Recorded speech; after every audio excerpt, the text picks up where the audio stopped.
so glad you could come along. I put a spell on you. Grid is live. Initiate light cycle battle. Welcome, foolish mortals. For a safe trip, remain seated, keeping your hands, arms, feet, and legs inside the cabin. Be sure to watch your children, and no smoking, please. Hey guys, welcome back to Pirates and Princesses. This is Tom. I am here with Cam. That's me. Hi, I'm Cam. Are you? I am. No, I'm Tom. Oh, April Fool's. That's a couple days that was late. yesterday. So couple days late. So we've got some Disney news for you this week. Lots of big news, especially in relations to what's going on in Florida and also the proxy battle, which is coming up later this week. We might end up doing 2 podcasts this week because there's going to be a lot going down tomorrow. So tomorrow's going to be a very busy day. This might be a 2 podcast week. We'll see. So make sure you're subscribed to piratesandprincesses.net because the news appears on the website before it pops up in the podcast. Mm-hmm. So let's talk about what's going on. The big story last week, besides the proxy war, was actually Disney settling with DeSantis. With the Central Florida Tourism Oversight District. I keep forgetting the name of the new. I want to say Reedy Creek, but they settled. They settled the Reedy Creek issue. Yeah. So, this has been going on for what, like a year and a half? Yeah, like last year. So, if you remember, DeSantis, dissolved Reedy Creek. Yes. It was a open secret that Disney pretty much ran Reedy Creek. Reedy Creek was the improvement district. It was basically supposed to the oversight for Disney, but they pretty much ran it. Oh, yeah. Throughout the last year, there's been emails that have come to light. There have been different slides. They put up a presentation showing that the lawyers for Disney were writing stuff for Reedy Creek and vice versa. So they've clearly shown a line of connection there. Uh-huh. So they got rid of Reedy Creek and put their new district in, which then DeSantis appointed all his own people, which I don't necessarily agree with that. I don't think that was necessarily right. But as a result, Disney sued DeSantis, and that was dismissed in January. Yes. And they also sued over this new board. They wanted the board dissolved. They wanted Reedy Creek put back, and they wanted all their legal fees paid for. They didn't win. Contrary to what the Orlando Sentinel said, they did not win. Yeah, people are trying to spin it like Disney won. It feels like Disney just settled this one because, one, I think they knew it was going to be a prolonged legal battle, but they can't really build anything significant as long as this is going on, right? Right. As long as the new board's in place, they're trying to get them removed. They have to play like everybody else and go through the oversight area to get approvals and things like every other business has to do. So it's kind of hard to do that when you're suing everybody. And now that they have a settlement, which basically Disney is not getting the Reedy Creek back. No. They are not getting their legal fees back. No, they didn't really win much of anything. Orlando Sentinel says, "Oh no, Disney won." They got there's some people who got removed, but they were removed prior. So it wasn't really a win. I know a lot of Disney fans were like, "Oh, this is barely an inconvenience. Disney is going to get everything back, and everything's going to go back to where it was before." And it's like, no, that's not how the law works. That's not how it works. However, though, the good news is that since it's going to be settled, they said they're ready to work with basically what's going to happen is it's going to reset. If you're following what's going on, I have to explain what happened. Disney did something really underhanded and crappy. Before they got Reedy Creek dissolved, they had a meeting, and in this meeting, they put these protective covenants in that were basically like, neener, we're going to change the wording so we get to keep control of everything, but you get to pay for it. Frankly, it was very underhanded and crap. Those got removed. So now the contract goes back to 2020 before they made changes to it. And a new contract with the Central Florida Tourism Oversight District can now take place that they can craft it how they want. And then they can work with Disney moving forward. So Disney's ready to work with them because, we got to make some announcements. We got to start doing some stuff in Florida that isn't just, forces of nature, which we're going to talk about in a minute. Yeah. And Smellephants on parade, things that we really want to do that are bigger, with I'm thinking of Dinoland USA area and stuff that aren't just blue sky plans. Yeah. To do that, you have to be working with the district. So the win is that now we can actually move forward and hopefully get some announcements that they'll probably start pulling out of their butt tomorrow, I'm guessing. But for me, Here's some announcements. Yeah, that's what feels. I mean, I think that they were just like, yeah, we don't have a choice. I mean, if they're going to get busy on trying to compete with Universal, and that's the biggest. I mean, whatever slap fight they're getting into with the state of Florida, their biggest concern right now is keeping up with Universal. And if they can't build anything significant, they can't announce, they were talking in addition to Magic Kingdom, Beyond Thunder Mountain, whatever. They can't do any of that without the approval of this district. Yeah, that's why you're seeing all these little things, like these re-themes, these like shows that are taking place inside something that's already built. That's why they're doing that, because they're small and they can probably do it without a lot of oversight. So, yeah, speaking of which, we're going to talk about Disney's latest edition, which is meeting some mixed reviews. In Epcot near World of Nature, I still hate that they changed Future World to, World of this, World of that. Yeah. They have a Forces of Nature show. Okay, they're calling it an anti-gravity acrobatic show. It's basically a spinning wheel. It looks like a spinning jungle gym. And there are 5 women on it representing different elements of Mother Nature. Okay. I'm not saying it's a bad show. I'm not saying that they're bad dancers or anything like that. It's just not to the level one would expect for Disney. No. Epcot has I'm going to give them credit, though. Epcot has always had acrobatic shows and things like that pop up. So it does fit in Epcot. This is happening in the new Imagination Garden, which, again, something's already built. It's just a little platform they added. It doesn't take probably like oversight. But people are kind of like, why?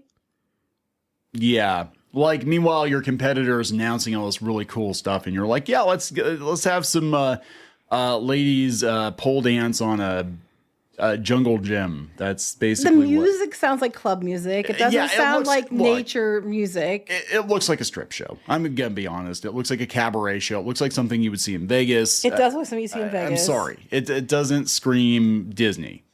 No, I mean, they've had acrobat shows before, and like the one in China is really, really good. This one, I mean, I'm not saying it's bad. It just seems hastily thrown together. Yes, pretty much everything that Disney has announced or added in the last 6 months to a year has been hastily thrown together. Pretty much. So, meanwhile, Epic Universe just put out an Isla Burke video showing you all the stuff that you're going to do. And yeah, that was their response. People are like, you guys are in trouble. I'm just saying. The thing that's frustrating about this is it's really hard to get excited about, we used to get really excited in these videos and talk about all the cool stuff coming to Disney and, talk about Disney news and talk if they had some really cool stuff coming, I mean, I would be more excited. There's just nothing interesting coming. And in fact, a lot of the stuff that is being announced are just like idiotic decisions. I mean, the only thing that's pretty big, I think, is the Tiana's Bayou Adventure. And that's just a theme of Splash Mountain, but it's going to be very different. So that's exciting, I guess, in that regard. I guess. But a lot of people are not sold on it. I mean, at least they're trying to do something new. So there's that. So that's like the only big thing that's coming. But also in the same area of Magic Kingdom and Frontierland, there's a new rumor, WDW News Today had it, that they're going to close down the Frontier Lounge shooting arcade, which most people walk by anyway. And they're going to put a new DVC lounge. Because, DVC, got to go after the money. So suddenly this will become everybody's favorite attraction. It's true. Most people you walk by it, there's nobody in there. Yeah, there's nobody there. Most people don't even know. They're like, wait, there's a shooting arcade? They don't even pay attention. Yeah, it's they do these in a lot of like old style family amusement parks. I know Knoebels Grove has it. I think Kennywood has it. Disneyland have one too? Disneyland, I think, had one, yeah. And it's been a while since I've been there. It's a very old, timey-wimey kind of attraction. Most people, I've seen it before. I think I've seen it because I would just happen to stop there and I would overhear it. But, it's all of a sudden going to become everybody's favorite attraction. Yeah, the last I day guarantee it. The rumored last day of operation is supposed to be May 27th. So if you're there before then, they have operating hours through May 31st on the site, but according to WDW News Today, the rumor is, of course, it doesn't mean it's true, it's a rumor, that they're going to close it down for a DVC lounge. Yeah, because everything that gets closed down gets turned into a DVC lounge. Pretty much. That's easy. Anymore. I wish I had more information to give you for exciting news coming to Disney parks right now, but there really isn't much. I mean, as of tomorrow, I'm expecting there to be some announcements because they're going to try to pull stuff out like they did last meeting. Oh, yeah. Trying to razzle dazzle people because you can, vote for us, vote for us. Yep. So even in the next day or so, I wouldn't be surprised if we heard stuff ahead of the meeting trying to get any vote they can. We're going to talk about that here in a little bit. Before that, I'm going to talk about some other things. One thing that was interesting, though, and it's Disneyland, what is Disney World too, but Disneyland. So you remember the Galactic Starcruiser, the Star Wars hotel that is no more. Okay. Vaguely. The one that was like $6,000 a night and overpriced and people didn't go. That's a name I haven't heard in a long time. Long time. Well, you're going to hear it again because at least the Chandra line, which is what they were called, because they're taking basically the drinks that were from the bar at the Galactic Starcruiser and the souvenir glasses from Florida, and they're taking them to Disneyland for their Season of the Force celebration. They're having starting April 5th. I think it's going through May or June 2nd.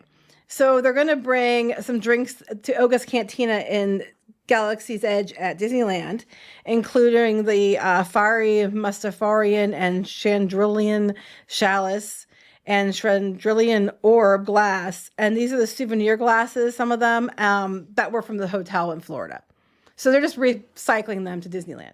Yeah, I mean, we don't know what's going to happen with the Star Cruiser. Apparently, there's some construction there or whatever, but it seems like they're not going to use this stuff.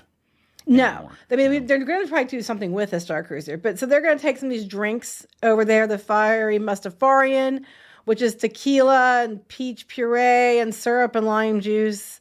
And then there's the Silver Sea Martini, which is gin, lemonade, ginger syrup, honey, mint syrup. Oh, sounds and tea. Fantastic. Yeah, I'm sorry. Chandrillian Chalice is another gin, lemonade. Basically, same similar to the one before it. But this one, you get a glass. And the orb glass is basically the Fiery Mustafarian with a souvenir glass. It's the same thing, just you get it with a special cup. Limit 2 glasses per person per transaction. No discounts. No discounts can apply. So it's basically a garage sale. They're taking everything from Disney World, from their defunct, closed down. They have these glasses left. So I know, let's take them to Disneyland. So that's what they're doing. Traveling sideshow. You know what it reminds me of? It reminds me of when a show ends its run on Broadway, and then they start put it on tour. Yeah, they put it on tour. Yeah. No, I mean, to be fair, I think it's a very clever way on Disney's part to use these glasses up that are sitting there. Like cheaply. they're not using them for anything. They probably have cases of these things. Cheaply, it's cheap, right? And they can make money at it. And since as a shareholder, Disney making money is good for me. So it's very clever way to repurpose something. So I'll give them credit where credit's due because it's pretty clever. It really is. It's cheap as F, but it's pretty clever. Glasses laying around. Let's mix up some. But it's a way to not waste. I mean, they're not getting thrown out. They're not going to end up in a landfill. So I mean, there's that. And they're using these drinks they already spent money on developing. So I mean, to their credit, it's a smart way to reuse stuff. But it's also kind of like a garage sale. It's a garage sale. Yeah, it's just like. And they'll charge top dollar for it. They'll probably charge more because they'll be like, hey, Disneyland, now you can have these glasses because you never got to go to Disney World. And they'll probably make more money because they really know they upcharge like heck on their alcohol. Yeah. So. But none of these look like Star Wars drinks. That's the thing because. They kind of do a little bit. I think they do. I don't know because I'm like, if it were me, I'd be like, well, let's have some Wookiee water. Wookiee water. There's hair in it. Oh, God. It's like cotton candy on top. It's the hair. Yeah. Bantha juice. Bantha juice. I don't know. No. They have Jawa juice, don't they? Yeah, I think so. No, see, this is why I don't put you in charge of naming drinks at Disney. Can you imagine the names they came up with for this? But I'm sure all of it is better than blue milk or green milk. That's the most. Both of which are nasty as the heck. The most disgusting thing I've ever had in a Disney park, I think, is We bought them. We have a picture of them sitting on a trash can as we're throwing them away. Yeah, we took spent like how 2 much sips money because it was so gross. It was disgusting, and you just see it burbling. I'm like, this is like Pepto. Was the green one better? One of them was better than the other. I think the blue was better than the green. But they're both bad. Okay. I mean, you might like them, and that's okay. But they were not our thing at all. So if you're listening to this podcast, chances are pretty good you've already been to Galaxy's Edge. But the best way I can describe the drink if you haven't had it is like if you took the milk from Fruity Pebbles. Yeah. And you left it sit out for about 12 hours, And then it wasn't you good. chilled it again, and then you tried to drink it. It wasn't good. It's got the consistency of that. It's disgusting. It's really not, gross. It's not a very good drink. You are allowed to disagree. That is fine. But most you're people not. I've talked to, It sucks. Everybody most people thinks it I've spoken sucks. to also think it tastes like How crap. many years has this place been open? What, like almost 5 years now, right? Gosh, has it been that long? Yeah, it was before the 4 or 5 years. pandemic. Everybody hates this stuff. Why are you still selling it? You seriously, or why not just reformulate it? You know, it's Make like it new actually Coke. good. It's new milk. There you go. Well, they're doing the True Moo's doing a blue milk, but it's actually vanilla milk. This stuff isn't actually milk. It's like oat milk and almond milk or something. It's like different, like, you know, soy milk Yeah, or that's something. gross. It's Just like, do like you could have a vegan option because they probably so it doesn't spoil as fast.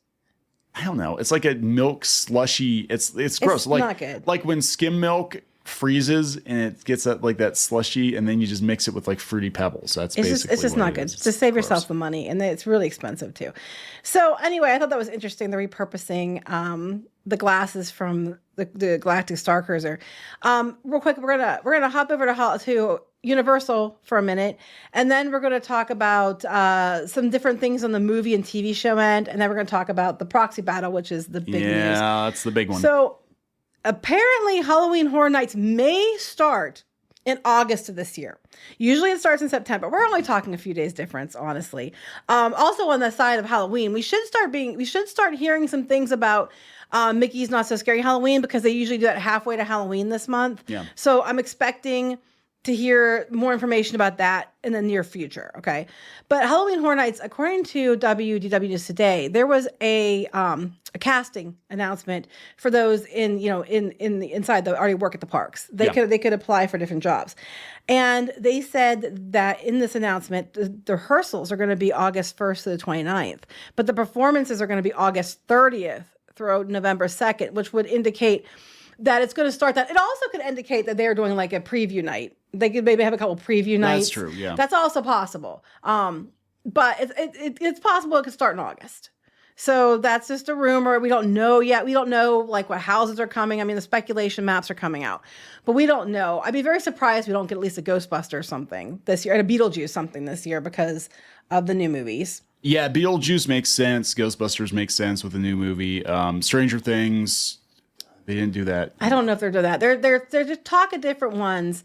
Those two, I'm betting we're gonna get something with, because that makes sense. I still want them to do Pooh, Blood, and Honey. Just because it would just to stick it to Disney, like but that they would be. greenlit a third one. Yes, There's a and- third Pooh Blood and Honey coming out now. And there's a Poohniverse. They're going to do a Poohniverse.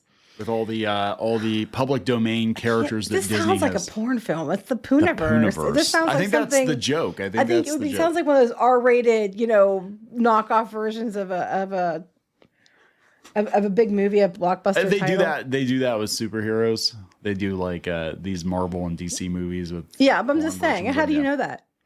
Because it's all over the internet.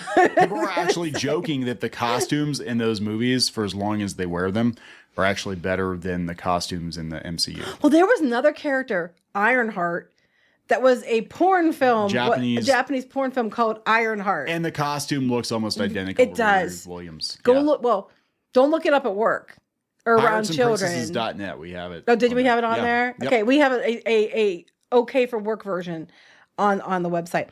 So speaking of shows and movies, we're going to talk about a couple things. One, in good news, people are probably excited about this. Freaky Friday 2 is officially moving forward. Okay, so people are actually pretty excited about this. Lindsay Lohan, go her. She completely turned everything around. Like, she was not doing well. Yeah. And we have all this stuff, quiet on set, the Nickelodeon stuff. People are like, Disney should do one next, because I'm sure there was stuff happening to Disney too. Disney was a running joke for years. All the Disney stars wound up being train wrecks. Yeah. And she was one of the big examples of that. Right. But she has done so much to get it turned around. So, I mean, credit where credit's due. But Lindsay Lohan and Jamie Lee Curtis are said to be coming back for it. And it's going to have director Nisha Ganatra, who was Welcome to Chippendales. I don't know. It's probably going to direct. So they're working on it. There's a picture up with the two of them together. It looks like we are going to be getting a Freaky Friday 2. We're not sure what that entails. So are they going to do like the grandkids or something? That's what people are wondering. Or if like one of the she has a kid, then it's going to be like a triple, triple changer, something like that. Or they could have like the grandmother go in the kid's body, and then like the kid go into the mom's body, and then the mom. Yeah, something like that. Very confusing. So we don't know, but we know that they're doing one. And I know a lot of people were very excited about this. So I thought I'd mention it because I know people were very happy. I know our daughter was very happy about it because that's her favorite version of Freaky Friday. She also likes Lindsay Lohan's Mean Girls and all that. So there's that. On the Marvel front, Jessica Jones actress Kristen Ritter was seen on set of Daredevil Born Again. So she had teased, oh my gosh, I think back in January with a shirt she had worn in the original show on Netflix, that she had teased the Jessica Jones, like if you know kind of thing. She's actually seen on set of the Daredevil Born Again show, as well as the person who played the Punisher, Frank Castle. He's also Barenthal. Yeah, John. Yeah, he's also supposed to be on set. John Barenthal was supposed to be on set too. So we got back Foggy Nelson, Karen Page. Now we got we're getting Jessica Jones. We have Frank Castle. There's also an interesting possibility. The actor who played Finn Jones, the Iron Fist guy, he put up something on his page, his Instagram page, that it was a final issue of Power Man and Iron Fist, which would have been Luke Cage and Iron Fist together. Yeah. So they don't know if they're going to kill the character off. I don't know, because there's talk they're trying to make it a woman. Well, I mean, it makes sense in the context of the MCU for Colleen Wang, I think, to be, because of the way they set that up. And they already had her; she had the Iron Fist powers. But in the comics, they made sure that they replaced him with a new Asian character, because there's I mean, Twitter was angry for about a month about this guy being cast as a martial arts expert. They were also mad about Snake Eyes. Yes. Because the story, which was done by a Japanese American person, yes, Snake Eyes was the outcast because he wasn't Asian. But Hollywood in their infinite wisdom, where it's terrible to stereotype, let us stereotype worse. Yes. So that's what they're doing. You cannot be a character like this unless you're Asian, because otherwise you shouldn't know martial arts because you're not Asian. But it's everybody else who stereotypes. Anyway, so there's possibility he might be back for something, but it sounds like they're getting the Defenders back from Netflix. Yeah, so I mean, I guess I'll give them that. At least they're trying. I mean, they are basically reshooting this whole damn show. They started all over again. And the guy who they brought in was one of the writers on The Punisher. Yeah, he gets part of The Punisher, and he's running it now. Yeah, so I mean, I'll give them that, because I still, as a comic book fan, I still think that the Netflix Daredevil and adjacent series are probably the best live action Marvel anything that's been done. And when they were like, yeah, we're basically just going to do a soft reboot, it's like, don't do that. Don't do that. Either don't touch it, or make a continuation. It was bad enough that when they saw what they had filmed, they're like, no, we're starting all over again. Yeah. So that's how bad it was. But people kept asking, because originally they weren't going to bring Karen Page and Foggy back and all this stuff. And I think they were going to double down on what they had with She-Hulk. Yes. But apparently that did not go. I'm hoping, thankfully, they're now recognizing the Netflix shows as canon. They weren't before, but they are now. And they're bringing these characters back. So I'm hoping that they can capture what the Netflix shows had, because they were very, very good. Yeah, they were incredibly good. So we'll see. I mean, I guess between that and looking at the casting for Fantastic Four, I'm cautiously optimistic. X-Men 97 actually wound up being really good too. And I'm like, okay, maybe. They're starting to get through their heads.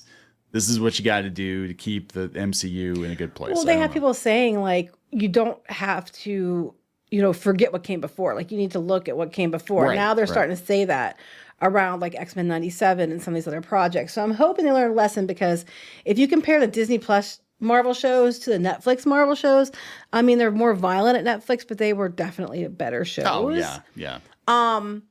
And Disney, we already know Bob Iger said they're canceling projects. We don't know what those are yet. I can take some guesses.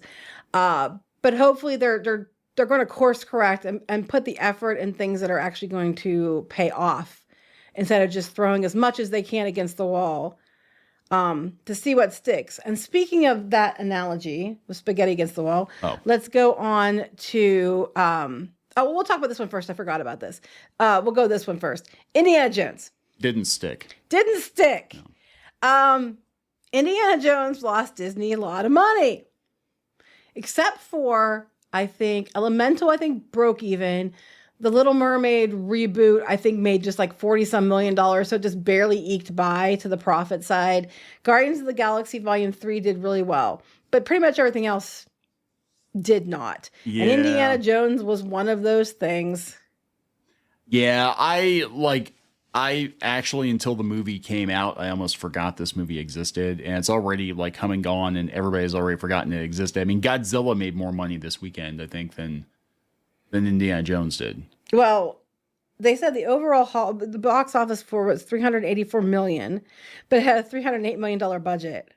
Yeah, I've heard that's actually on the low side. A lot of people said that this thing wound up costing. Well, okay, you're getting there. I'm getting there. You're getting there. They got a little bit of a tax credit in the UK for filming there, but when you have to remember too that the theaters took 50-50 revenue. Yes, or they got a big part of the revenue, and they think the company spent about another. I forget how much money on marketing. They think $100 million at least on marketing. Yeah. I guess the de-aging process took a lot of money too. So they're probably estimating to be in the loss of about $234 million. Yeah. I again, this is one that they had a lot of issues getting this movie done. And I think that the, universe was trying to tell you that another Indiana Jones movie was not a good idea. They're trying to tell you about Snow White too, but you didn't listen. Yes, that's gonna be the next massive money losing film for Disney. That is another example of this, because they said they pushed it back, and because it kept getting pushed back for different reasons, reshoots, whatever, the budget kept ballooning. Snow White, same thing. They keep pushing it back, and every time they do, the budget balloons, and it's a train wreck. It's been a train wreck the entire time since the announcement they weren't going to do dwarves, and then they're putting dwarves in it, but they're CGI dwarves, and the set's caught on fire and everything else. Like, the universe is telling you, just stop trying to reinvent Disney's masterpiece, and they will not listen. And by the time it comes out, there's no way they're going to make money on this film. It's going to lose so much money. I think it's a sunk cost fallacy. I think that in some ways, they think if they release it, they can, at least recoup some money. But I mean, look at Warner Brothers. I don't agree with all the decisions that they made in regards to canceling movies that were done or almost done. But they're probably looking at we're actually going to save money if we just don't release it at all than if we have to release it and market it. And I think in some cases, though, Disney, like with Strange World, I think they basically just released it without much marketing just to get it out the door. To try to get something back, and it wound up costing them more because the PR black eye that they got from it was like, this is a huge misfire. It's terrible. Yeah. So now we're going to move to the. Now we're going to move to the. So after all these failures, and Disney trying to walk back bad decisions, now we're up to the proxy battle, the voting and the meeting, and voting ends tomorrow. Meetings tomorrow. We're going to find out what's going on. Apparently, they're saying Disney is ahead at this point in time. I don't have that pulled up. That's what they say. I don't have it pulled up, but they said that there's about 50% of the votes are in, and Disney is slightly ahead in the votes because they have a lot of these big, like BlackRock and different ones that are backing them. And they pulled ahead. Up to that point, it looked like Trian, at least with Nelson Peltz, was in the lead, but there was only 22% were turned in a couple days ago. So at this point in time, according to the Wall Street Journal, they're supposed to be a bit ahead of them this one. Yeah. Now, I mean, I don't know. We'll see. I mean, that does come down to a lot of independent shareholders too. 40% are independent, but a lot of them might not even cast a vote at all. That's true. But here's the thing: they don't cast votes. It's probably just going to go to the default to Disney. Going to default to the status quo. So, and a lot of people, are very pixie dust oriented, and they are of the belief that Iger is the bestest thing since Walt Disney. And I'm going to point out again that a lot of the company's issues they are now facing have been directly related to choices that Bob Iger made. Yeah, but, everybody got so excited when he was coming back. It's like, no. Chapek was actually seeing out some of the plans that Bob Iger put into motion. Mm-hmm. So like the Genie Plus, that was Iger. A lot of the movies that were greenlit that did terrible, and they were just trying to greenlight as many as possible, that was Iger. So a lot of the increases in the parks, Iger. There's just a lot of different things, overspending on things like Fox, Iger. There's a lot of things that were done under him that led to the place right now. Chapek did not help. no. I'm not going to say he did because he didn't, but a lot of things he was doing were just plans that were already laid out. And what gets me about this whole situation is they keep talking about how Iger's at risk. And I'm not understanding that because it's not his position that is going to be replaced. They're not trying to vote him off the board. They're trying to vote two other people off the board. And I don't understand why somebody else having a board seat is such a terrible, terrible thing. It makes you wonder why they're so worried about it. Yeah. It's not just, it's disruptive. No, I don't buy that. So what are you hiding? Yeah. Well, a lot of people think that, and there was an article done, I think it was on Forbes, that they said that they don't think Bob Iger is going to leave. They were talking to us. No, it was one of the Hollywood sites, and they said that. Yeah, which is what you keep saying. We keep saying that. Yeah. They said that they've talked to executives, and they think that Bob Iger is going to him-hole around and buy himself another contract because he's only 73 years old. Only 73 years old. Now, the talk is that the four people that might replace Bob Iger, if he steps down and moves out, because he was supposed to be coming out next year, but then they got an extension. They're saying that Dana Walden is like the one that everybody keeps hoping gets it because she's a woman, but she's been there the least and has some of the least amount of experience. So I don't care if she's a woman. She's not the most qualified. Alan Bergman, he also has been there a while. She's the TV studio streaming person. Yeah. He's more the theatrical person. They run the entertainment. Those two are up for it. Josh Tomorrow, which a lot of people love. He's a theme park guy, but so was Chapek. So people I think are kind of like, Yeah, but a lot of people didn't love Chapek. No, but I'm just saying, like, I like DeMauro where he's at. I want DeMauro to stay in charge of the parks, and I want DeMauro to be given a budget to work with. I want DeMauro to be allowed to do good things. And then the last person that's internal is this Jimmy Pitaro, who is ESPN. And I thought it was interesting because the article you were talking about said the same thing I've been saying on our other channels and stuff, is that of the four, the one I think who has the most qualifications would be him, because he is running ESPN now. He's been working at other segments of the company. He came from Disney Direct, the video game outside of it. And they're trying to do more with that kind of stuff, virtual reality, all that kind of things. I think that he would be the best choice. He has the most experience. Beyond them, Tom Staggs and Kevin Mayer are in there as advisors, and their names have come up. I think Staggs and more than the Mayer, but both of them would be better candidates than like the entertainment people. Yeah, they need somebody that's more of a big picture. You know what I'm saying? Because a lot of these people, they might be specialized, like they're good at running the parks, or they're good at running movies or whatever. But Disney is a big company, and it's got a lot of different things going on. You need somebody that can kind of look at the whole picture and be like, if he leaves. Yeah, if he leaves. People are thinking he's not going to.